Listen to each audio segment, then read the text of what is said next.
Tiru Aja Aseng.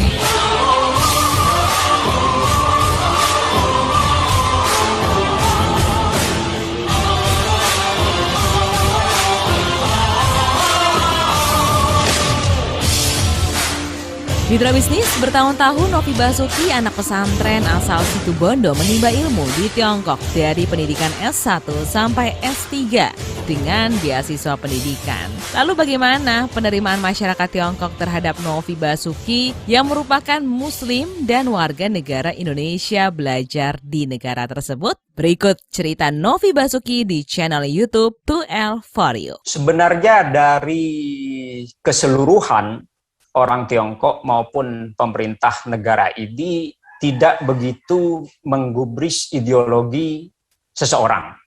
Sebenarnya, ya terserah mau Muslim, mau Kristen, mau Yahudi, mau Zoroaster, ya nggak ada masalah. Yang penting tidak bikin keonaran di negaranya.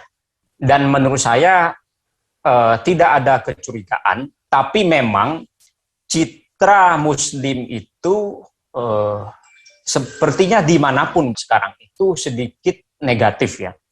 Karena ya banyak sekali aksi-aksi misalnya terorisme yang ketika lihat kartu identitasnya itu ya tampak Muslim gitu. Dan dari pakaiannya misalnya tampak Muslim, sehingga Muslim itu masih dipandang ya berkorelasi dengan hal-hal yang seperti itu, yang keras, yang tidak adaptif, yang jubut, yang tidak terbuka, yang maunya menang sendiri, masih seperti itu. Ya, saya jadi teringat apa yang diceramahkan oleh seorang kiai di masjid di Xiamen pada waktu itu. Ya, kiai ini, ustadz ini berceramah di khutbah Jumat yang bilang bahwa saya ingat betul, dia bilang sebenarnya kita ini justru memperjelek diri kita sendiri. Ya mungkin dengan tingkah laku yang yang tidak moderat, yang keras, kemudian terjadi aksi-aksi kekerasan seperti itu, sehingga citra Muslim ini sedikit tercoreng.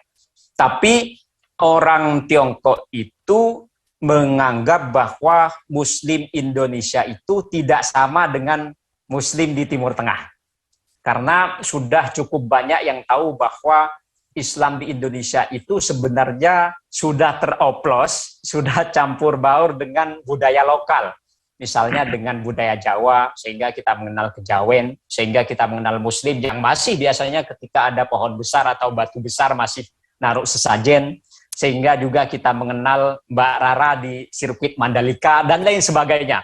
Dianggap ya tidak sama dengan Islam yang ada di Timur Tengah sana. Tapi mayoritas orang Tiongkok itu menurut saya saat ini masih beranggapan bahwa Indonesia ini terlepas dari apapun agamanya, cuma karena memang Indonesia mayoritas penduduknya Muslim itu dianggap anti terhadap China, baik China sebagai bangsa, ya negara China, maupun China sebagai orang Tionghoa misalnya.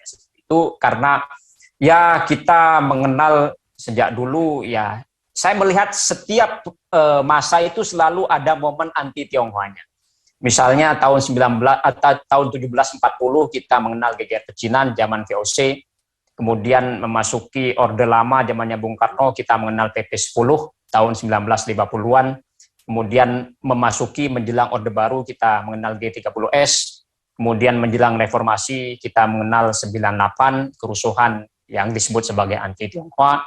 Kemudian yang terbaru, yang kontemporer, kita mengenal aksi maksa besar-besaran menentang seorang gubernur Tionghoa yang digerakkan oleh ya kebetulan Muslim.